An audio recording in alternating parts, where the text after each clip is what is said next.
ক্ষুধা, দারিদ্র্য, অশিক্ষা, অসাম্য দূর করে জাতি ধর্ম নির্বিশেষে সমতা, ন্যায় বিচার এবং শান্তি প্রতিষ্ঠার প্রত্যয় নিয়ে শুরু হল প্রথম দক্ষিণ এশিয়া সোশ্যাল ফোরাম সম্মেলন। 18 থেকে 22 নভেম্বর পর্যন্ত 5 দিনের সম্মেলন শহীদ মিনার চত্বরে উদ্বোধন করেন ঢাকা বিশ্ববিদ্যালয়ের উপাচার্য অধ্যাপক আরিফিন সিদ্দিক। ইমরুল কায়েসের রিপোর্ট। অন্যরকম এক দক্ষিণ এশিয়া গড়া সম্ভব, এই প্রত্যয় নিয়ে শুরু হয়েছে এবারের দক্ষিণ এশিয়া সোশ্যাল সম্মেলন।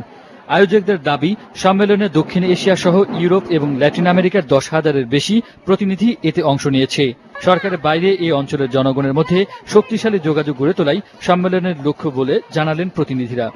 এই ফোরামের মূল লক্ষ্যই হচ্ছে জনগণের সাথে জনগণের যে সম্পর্ক, সেই সম্পর্ক সুদৃঢ় করা, সুসংহত করা, বন্ধুত্বমূলক, ভ্রাতৃত্বমূলক, সৌহার্দ্যমূলক সম্পর্ক সৃষ্টি করা। Borders will be soft and I, citizen, South Asia will enjoy more rights than as an Indian or a Pakistani or a Muslim or a Hindu or whatever caste I may belong to.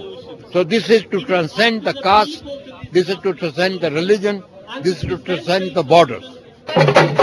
দক্ষিণ Asia থেকে সন্ত্রাসবাদ, বৈষম্য দূর করে সাম্প্রদায়িক সম্প্রীতি বজায় রাখার আহ্বান জানান তারা। সার্ককে আরো গতিশীল এবং কার্যকর প্রতিষ্ঠানে পরিণত করতে একযোগে কাজ করার আহ্বান জানান কুলদীপ নায়ার।